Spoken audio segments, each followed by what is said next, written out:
This is Gestoras. El episodio de hoy de Gestoras es en inglés. Today's episode is in English. Gestoras celebrates the work of women identifying Latina and Latin American cultural managers, sharing their stories of success, challenges they have overcome, and the lessons they have learned.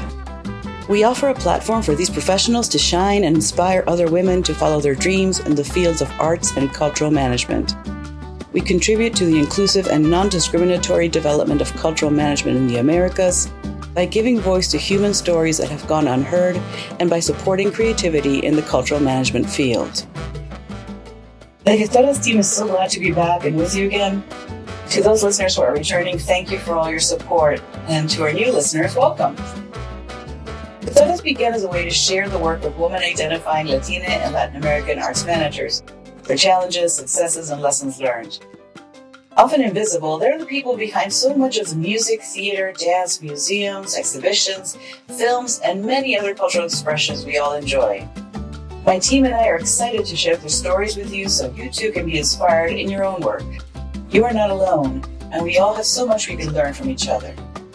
The Gestoras team has prepared many new things for this season. Among others, we have launched a dual language Substack and are expanding our languages to include Portuguese and Nahuatl for our transcripts. We will also be bringing you some of the latest research on Latina and Latin American women's cultural production and management from around the world. Welcome again, everyone, to Season 3. We are so grateful to you for dropping in. We start this season with an episode we recorded last year, just before we went on hiatus. It was our first ever live recording, and our first ever also in front of an audience. It took place at the annual conference of the Association of Arts Administration Educators, held at the Universidad del Sagrado Corazón in San Juan, Puerto Rico. Belén Lengua Parra and I spoke to María Cristina Gaztambide, the Director of Museo del Arte de Puerto Rico, and to Raquel Vázquez Varela, the Executive Director of Teatro Público and the Events and Communications Coordinator at the Universidad del Sagrado Corazón. Hello, everyone. Thank you for coming to this session, our first ever episode recorded in front of a live audience. I am so happy to introduce you to Raquel Vázquez and María Gaztambide. So to start, for us, it's really important to understand the path that you began with, and we want to know what led you to pursue a career in the arts and cultural management. Well, I can start. I actually come from a family of artists. Both my grandmother and my uncle are artists, but I never thought that I could have a career in the arts. So I went to the States for university, and I majored in finance, but I had a minor in art studio. And I knew that I didn't want to, by the end of it, I knew I didn't want to work in a bank or something like that. So I slowly but surely pursued degrees in arts administration and then art history proper and then a PhD. Mm-hmm. But I knew that I wasn't, basically what it came down to, I knew I wasn't good enough as an artist to practice myself, but I knew that I wanted to tell a story in some way. So how did you become, so that's sort of what led you to it, but how did you become an arts manager and become? I think because I had that finance degree, I had a lot of opportunities early on to be in both kind of management roles at different institutions. But in time, as I acquired skills as a specialist, I was part, at least when I was rising through my field, part of a small group of people that had both kind of the technical background and then the hands-on skills necessary to lead projects and institutions. That really helped me. Yeah, so my path was almost like the contrary, because even though my family, it's artistic. My mom was a singer for 20 years for Danny Rivera. So I've been backstage all over my entire life. But I decided to pursue first in theater. I've always been very multidisciplinary. So I thought theater was this one field that I could merge all my interests.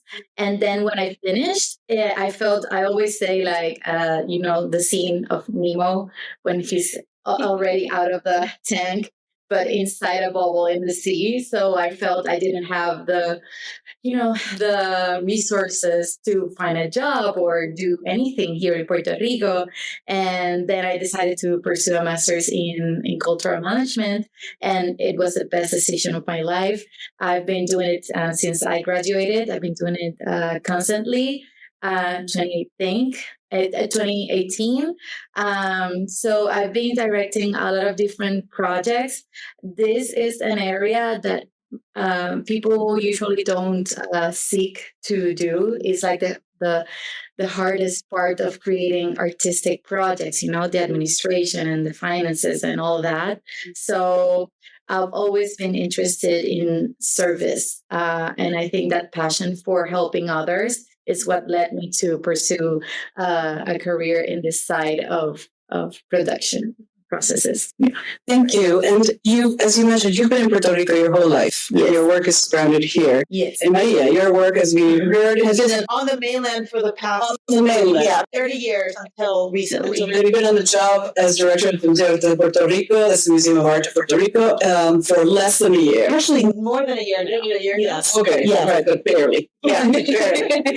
So I'm interested in seeing what your view is of the arts and culture sector in Puerto Rico for you as an insider your whole life, and for you, Maria, now as an insider, but coming out with the outsider view and community view. So what is it that you see in the arts and culture sector? First of all, I would like to acknowledge that in terms of the importance the public sector gives to the arts, or how present it is in the cultural policy, we are almost non-existent. I think we have gone backwards. For example, in the 80s, you would have art programs in every school. We will have funding for artistic presentations throughout the education system. So in almost every town, you would see something artistic during the year, thanks to those kind of programs.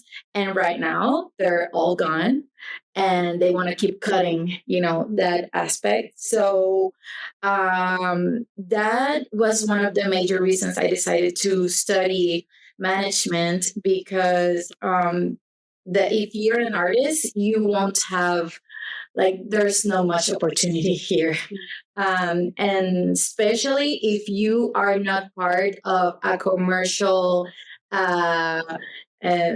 standard or look and feel, in theater, for example, there are a lot of comedies or a lot of stand-up comedy and stuff like that, but not so many real stories or Puerto Rican stories being told throughout the country, like our how do you say dramaturgs? Yeah, they need to fight for their spaces, and it's very hard to produce in Puerto Rico, especially if you're interested in diversity or hardcore topics or social topics. So it is very hard to be an artist in Puerto Rico, to be a producer in Puerto Rico. You're always hustling. And when the pandemic hit, I was always mentioning that it aggravated things, but things were already bad for us in every field. Visual arts, the cinema, how do you say, cinema industry, in every field, it is very difficult to do anything in Puerto Rico. The logistics of, how do you say, permissions, permits. Permits. It's awful. Or the bureaucracy doesn't help anybody, and it's for everything, for production spaces, even to have 501c3 in Puerto Rico or whatever status you may need to acquire funds. It is very difficult to do so, and there are not much organizations available to help because they are because there's so little. They cannot help everybody, Right. So there's much scarcity. We're always trying to hustle. All artists have a main job. So in terms of sustainability, it doesn't work. So for you guys, it wasn't that you had to recover post-COVID. There was not that much to recover. It's the creating. Of course, for sure. And the theme that you're saying about having to be entrepreneurial and hustle, that's the theme that we have found in our interviews with all the gestoras, regardless of where they are. It's the hustle and entrepreneurship. And that's why, we're focusing on 3 cases tomorrow, because that is very much the case. This lack of support and these kind of, one of my colleagues calls these knee-high barriers to getting things done, like permits and things like that. How about you, Lydia? Well, I'd just like to add, it's interesting that you meant what you mentioned, because I'd like to add, as a person who's obviously Puerto Rican, but coming back to Puerto Rico, I've had a wide experience working in the field in the States, and that lack of government support is not really unusual on the mainland. Y'all face it in your jobs. However, the difference is, and I think that there's been a shift here, which makes the situation even harder, in the sense that traditionally the government of Puerto Rico was the primary supporter of the different fields of creativity, much like a kind of a European model, right? And it's the shift to a more American model, where private philanthropy is required to maintain the field active. It happened very abruptly, and was kind of precipitated by Maria and then COVID and all of that. And the cultural sector, the philanthropic sector here in Puerto Rico, private philanthropy, corporate philanthropy, and foundation philanthropy is insufficient, very small and insufficient. And they still think, people who work in those capacities still think that it's a government's prerogative to support the field of culture specifically. It has to do a little bit between being caught between two cultural frameworks. Absolutely, yes. Yeah. Two models, right?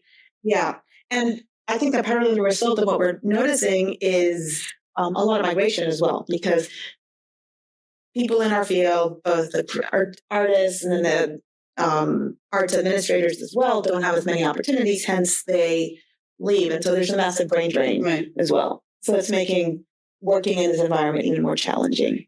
When you came back to the island as director, was there anything in particular that kind of took you aback about the arts and culture sector here you were not expecting? Well, I've always known about this, but because of the scarcity, I think all of our artists and the people who work in our field and many other fields are forced to kind of improvise and also embrace different ways of thinking. So there's tremendous creativity and tremendous potential. So that immediately that was reaffirmed, despite of the challenges and the precarious quality of our work, or our industry rather. So you both were mentioning the lack of support, but I think there's also sometimes lack of knowledge to access the knowledge.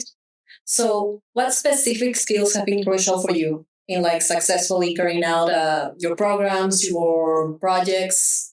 How do you develop those skills over time? Me as a professional? Yeah.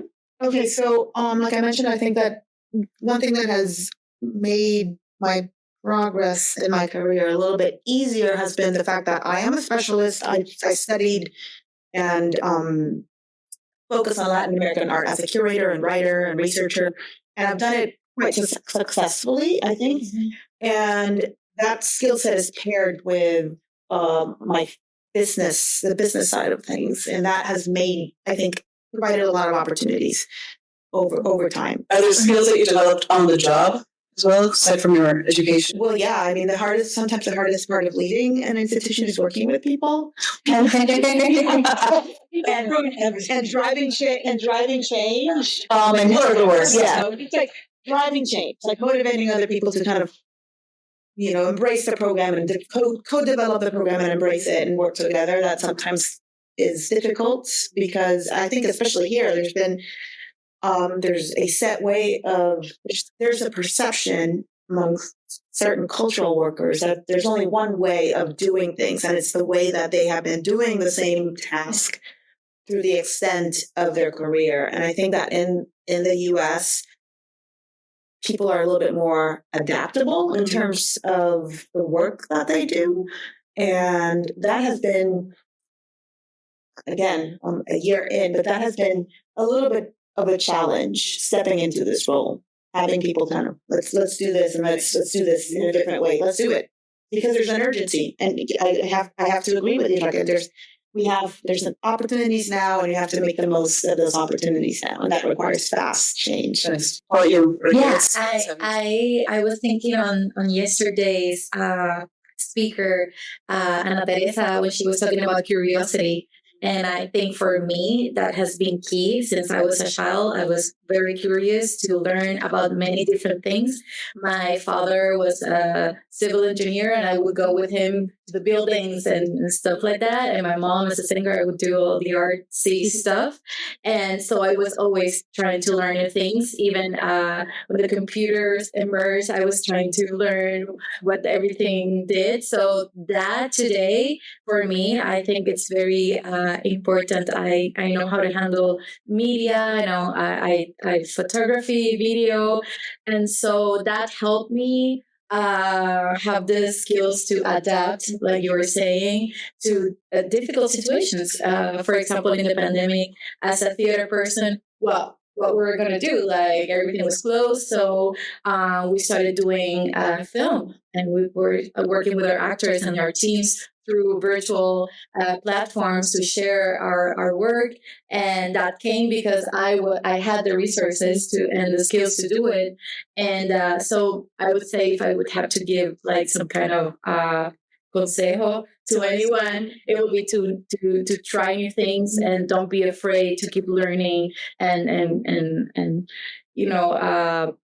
have an open mind at all times. And sounds also like you're saying, both of you, the curiosity, the patience, right, to know what you're doing, but also to make the most of the resources that you have while you're still trying to find the resources. So not let the lack of the resources you want be what stops you. Right. And keep working on both of those things. Yeah, and trying to turn, how can we turn challenges into opportunities? Yeah.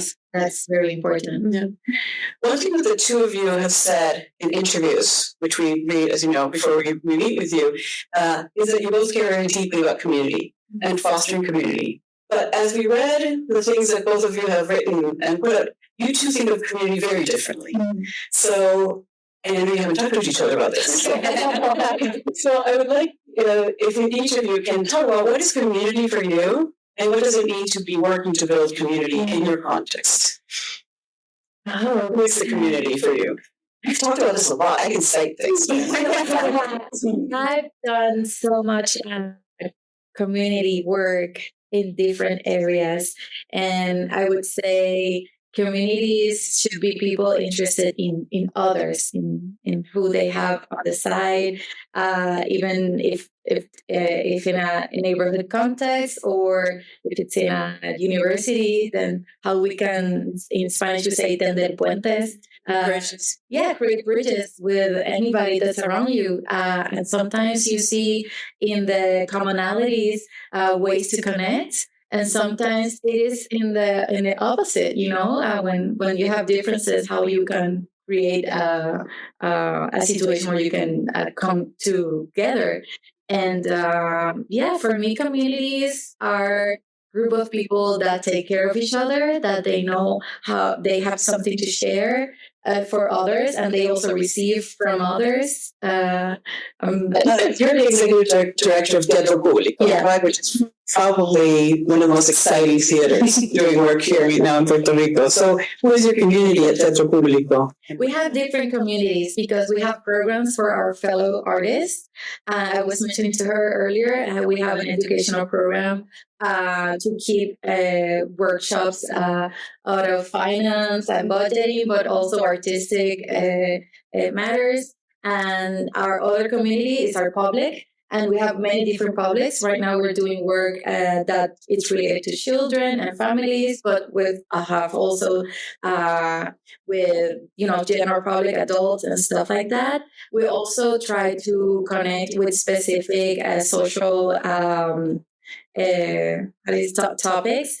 We had our project related to gender-based violence. So I know we connected to a lot of people that have gone through that situations. We had another work about bipolar disorder and suicide attempts. So I know a lot of people came and they even wrote to us how important that piece was.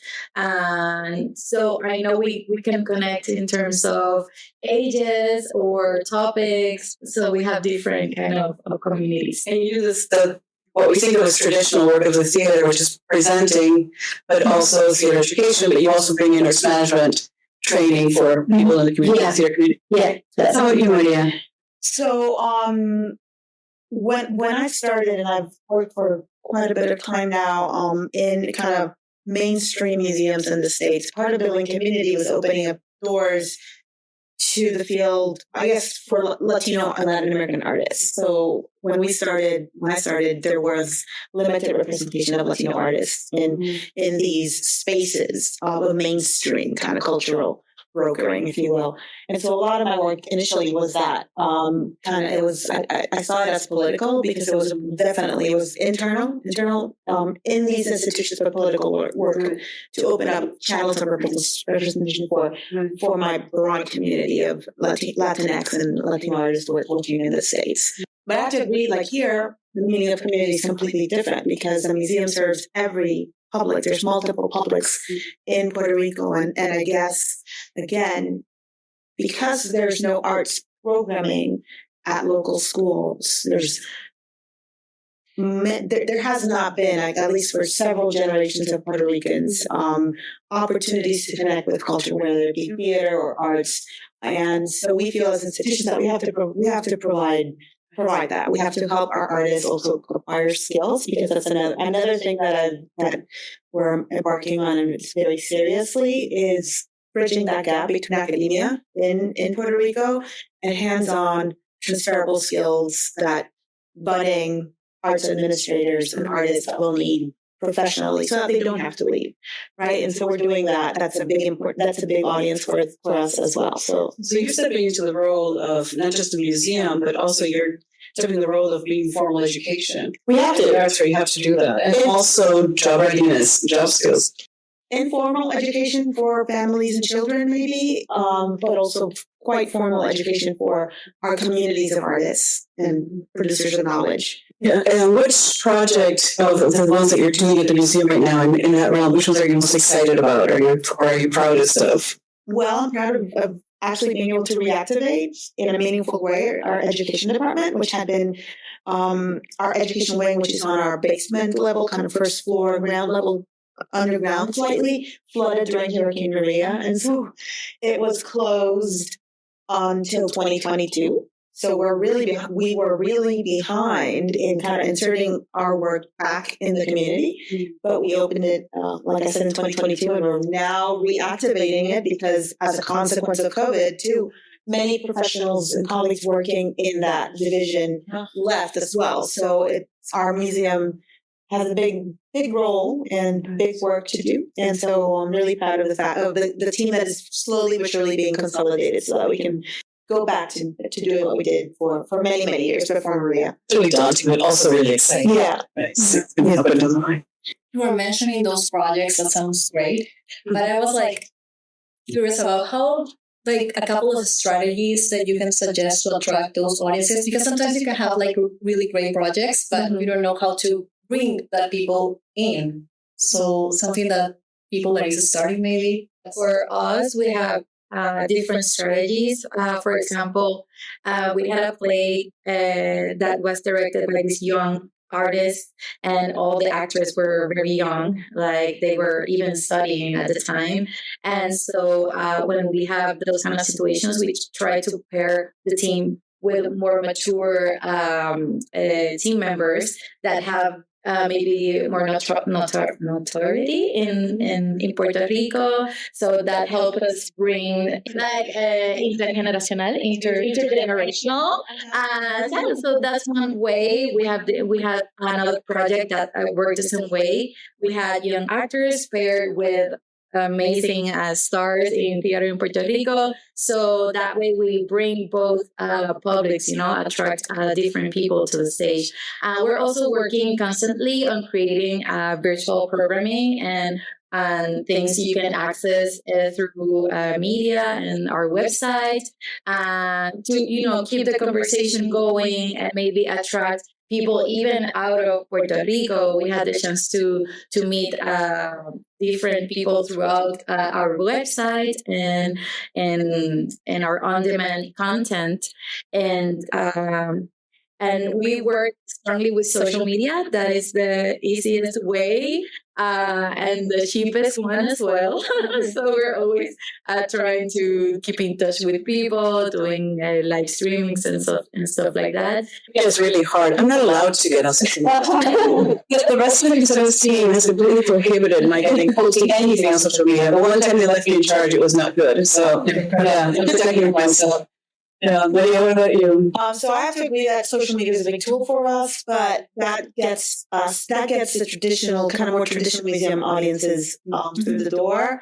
And I think you have to work extra hard to invite people who are not used to coming to museums to come. And so for that, we need to collaborate and engage in partnerships.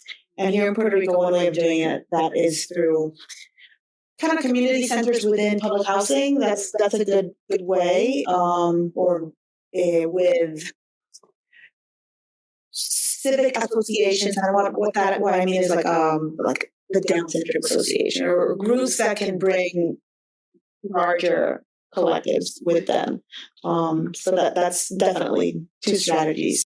Something that Jimena was mentioning at the beginning is that it's really hard to be like a Latina woman in this field, either like in the United States or in your own country. So we wanted to know like what are like the most significant challenges that you have faced being as a Latina and woman in this field. Yeah. For me, it is very interesting that I've been working since 2018 on these conversations that are called Mujeres en la Música, Women in Music. And I now have a space for women in theater. And so we've had a lot of conversations, so I've gathered a lot of information about this topic, and it's very different on both fields. For example, in music, and myself as a musician as well, the sexual harassment in the workplace and the details, like even like the sound technician won't trust my word because I'm a woman, and they do whatever they want to do technically with how I'm sounding, and I know my craft, and I'm taking because it's the same in Peru, because music is all men, theater is all women. Yeah, it's very toxic and it's very direct. The ways we are silenced and as women in music. So in theater, in Puerto Rico specifically, it's been very interesting because all of our teachers, like if you think of theater, our main teachers are women. Rosa Luisa Marquez, Victoria Espinosa, Mirna Casas, they are very strong reference of theater in Puerto Rico. But I think that maybe as directors, theater directors, currently working, there are no much women. There are mostly actresses. I can mention some writers, but I would say there are still a lot of men in that field. But it's those two disciplines work very differently, and it's very interesting. And I don't think it is how do you say it's an spontaneous thing, because theater, I have to acknowledge that it's not much professionalized. So we have been working through periferia, and in music, it is a much more professionalized field. You even can ask for things like money for rehearsals. That is not contemplated in theater. Like in Puerto Rico, you're working 2-3 months for free, and then you get paid after the show. So for me, it is very interesting that you have women leaders in theater, but it's in a field that does not have like solid foundations. And in music, it is very dominated by men. It's a big business in Puerto Rico. And it's a big, the music industry is very present. So it's different challenges. Well, I noticed a big difference between the museum field in the United States and the museum field in Puerto Rico. Having risen as a professional in the United States, I have to say that as a Latina woman working in that capacity on the mainland, I had to make sure that I worked extra hard and became overqualified to kind of step up. But I find that here in Puerto Rico, the museum field, and maybe it's more akin to theater, I think that it's dominated by women. So I have to admit, I'm just thinking out loud, the principal museums on the island are all run by women. I'm the fourth director of the Museo de Arte de Puerto Rico, and my predecessors have all been women. So it seems that it's I guess historically it's been an acceptable space for holding some power in this field, but not so in the United States. I think in the States there's still a kind of more sexist bent to our work. But ironically, I think that a lot of the artists that have been traditionally presented in museums here have been men. So there's a lot of work to be done towards opening up lines of representation for women artists, and especially women of color within our culture as well. It's really interesting. Yeah. And you're right about that, having to work extra hard. In Uruguay, I ran the earned income projects for 3 of the 4 national museums before I came to the U.S. And when I came to the U.S., my first job was as an intern. And then I had to work my way up from that because, again, it's sort of a discounting of knowledge or experience that comes from Latinos rather than. And in many cases in the States, you might be passed along for someone who is American. Yes. Even though they're doing culturally specific work. So my specialty is Latin American art, and many institutions on the mainland, curators and specialists might not be from Latin America, and it's okay. Wait a moment. Okay. So for our final question before we turn it over to our audience for questions, what would you each like your legacy to be? So after you're done with your work, we'll miss you. And your what would you like to be remembered for? What would you like to leave? Something that you've done. Okay, so I'm very passionate about working conditions. So my hope is that I can make changes in cultural policy in Puerto Rico, and to have artists working with good resources and well paid, and in every field that I'm very passionate about. That I hope when I finish my work, I haven't thought about it because I'm always working. And my dad is always working, and so I don't know when it's gonna end. But I hope I can make changes in cultural policy for sure. And if I think about this, I always thought that my work had two sides. My first part of my career was again inserting Latino voices in mainstream institutions, and I've done that for a very, very long time. And I feel like I've accomplished that over time because now there's many Latino and Latin American artists exhibited everywhere.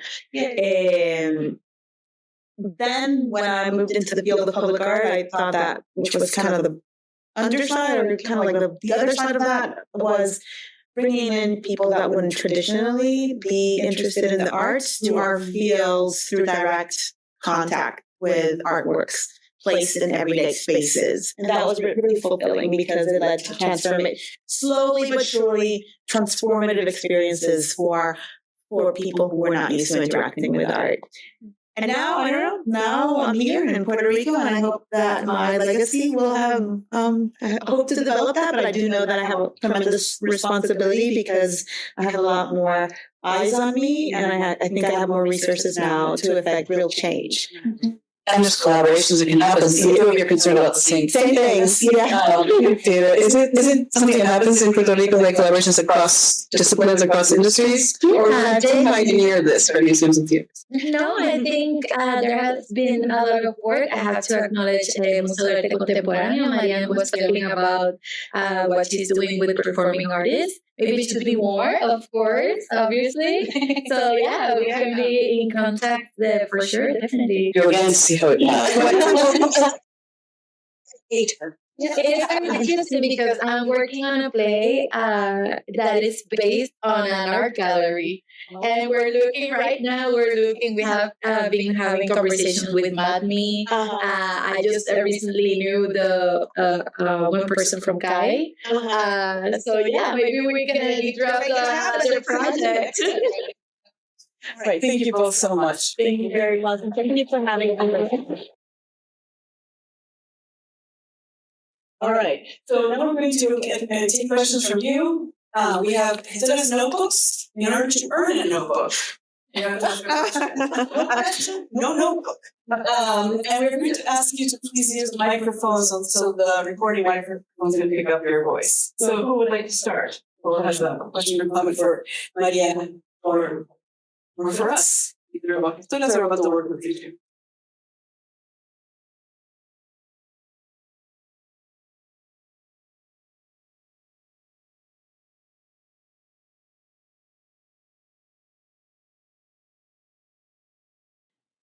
Yeah, first of all, thank you both so much. It was really such a fascinating conversation, and I'm very excited to check out this podcast to listen more.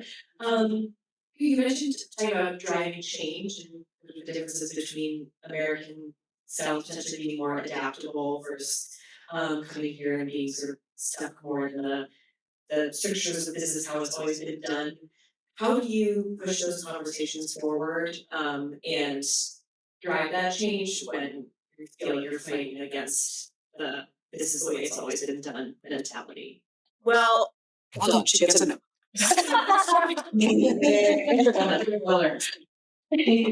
One of the first things we did when I joined the museum was begin to work on a refreshed strategic plan. And so unlike other iterations of that strategic plan, everybody was involved. And we're a small team for a museum of our size. We're still a small team. So that allowed us to involve many different people holding many different roles.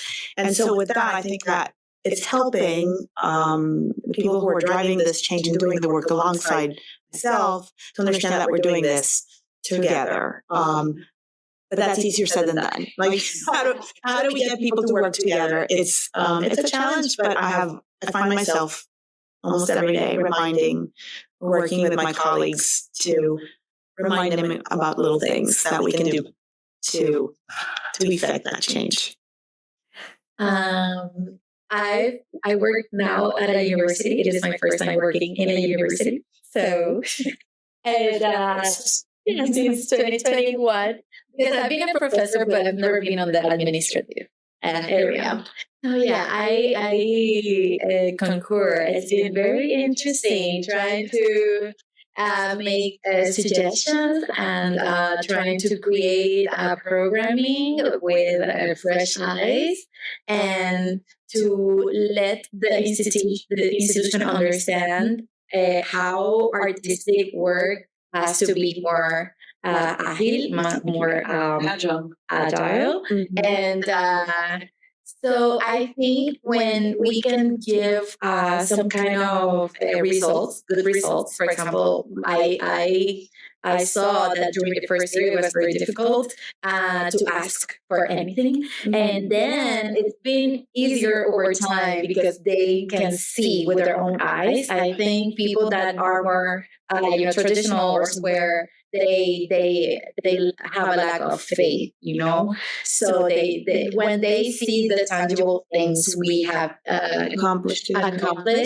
now they give more resources. For example, I just recently this year got a budget for the technical aspects like lighting and sound and stuff like that. So I asked for that since I started working here because I understand how this works and that you cannot have a concert without sound system. Yeah, of course.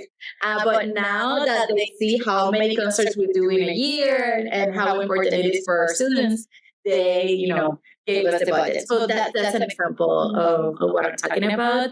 And I think it is very important to have I'm always with a good energy, even with the no's. Oh, thank you. So I tried to find other solutions. For example, the first year I started looking for grants and I got a donation for some equipment. So we try to work with what we have and through other ways until the institutions, acknowledge the necessities and start acting. Rachel, you gotta know about you have this question. But you have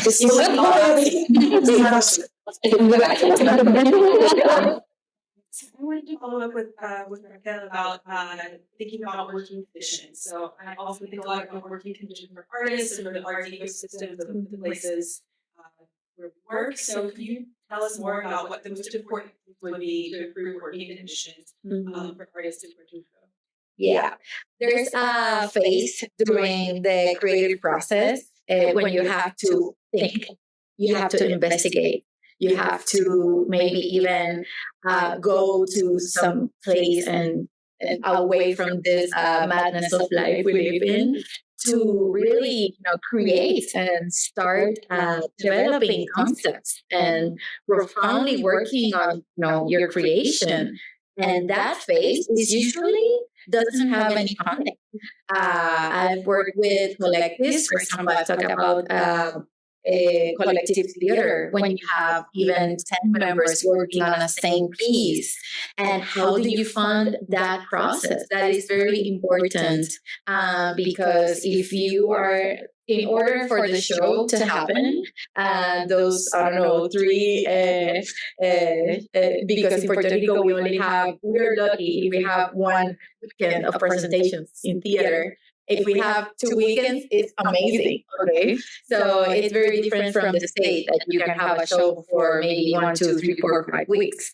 Okay. So in order to have that show, you need the creative process to happen. And that is not taken care of.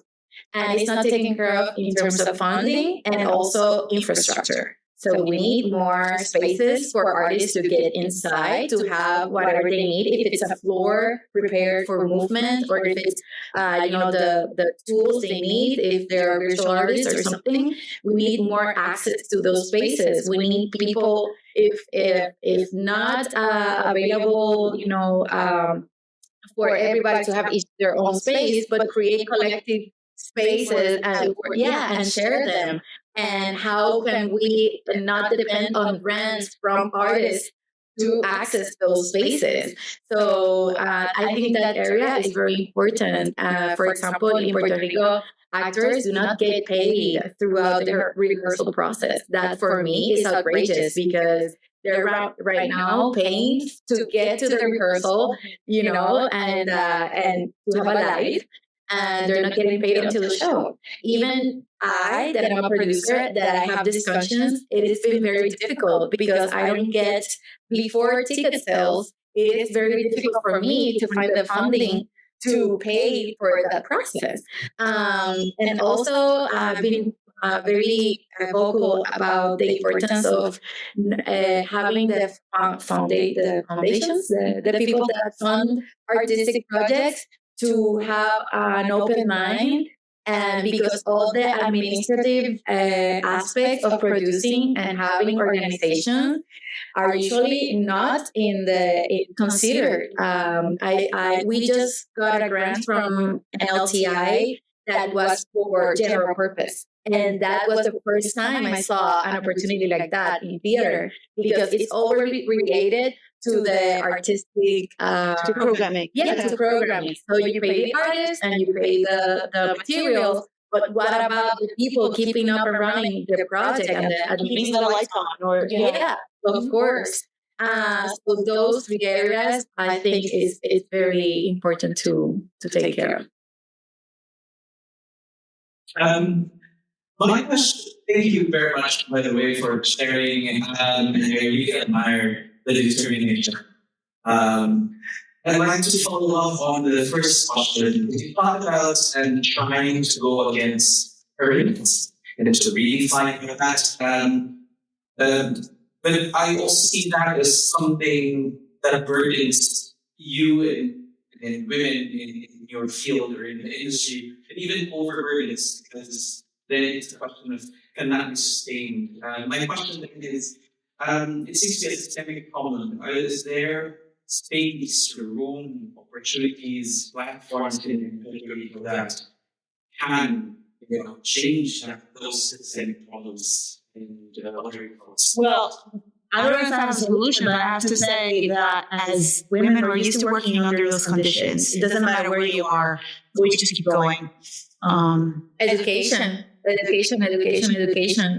in Puerto Rico, we had this program that was called Educación con Perspectiva de Género, Gender Perspective-Based Education. And it was it did not pass in the Senate.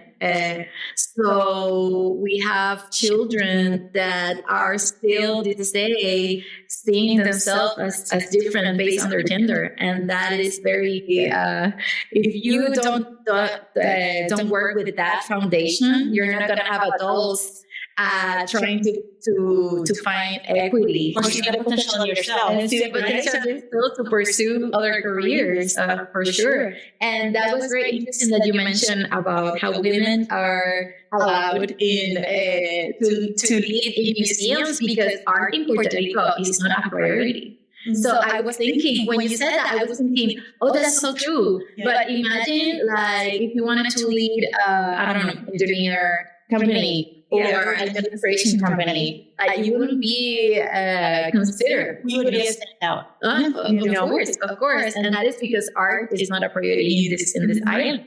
So even in that, gender is part of the conversation. And I think if you don't fight it with education, since an early age, it's not going to fade away. It's going to be an impact for the system. Thank you very much. Thank you both so much again. For everyone here, our QR codes are split up in the middle of the screen. So I don't know if you can read them or not, but we are at Instagram and Gestoras podcast. And if you go on Spotify, iHeartMusic, and Apple, we're everywhere. You just take a picture of the podcast and we should come up. You all get a sticker. So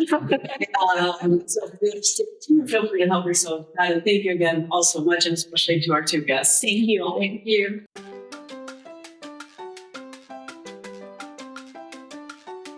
This episode of Gestoras was hosted by Belén Lengua Parra and Jimena Varela, and produced by Jimena Varela and Karina Sai. It was recorded in San Juan, Puerto Rico, at the Universidad del Sagrado Corazón during the annual conference of the Association of Arts Administration Educators 2024, where it won the award for Best Presentation. The music is Por la Tarde, in the Afternoon, by El Equipo del Norte. The graphic design is by Villa Silva and Itzel Vilches. Gestoras is mixed and supported in part by the Arts Management Program at American University, Washington, D.C., which has been training leaders in the arts to change the world for the better for over 5 decades. Find out more at artsmanagement.american.edu. Follow us on Facebook and Instagram at Gestoras Podcast and on Substack at gestoras.substack.com. Thank you for listening, and see you next time.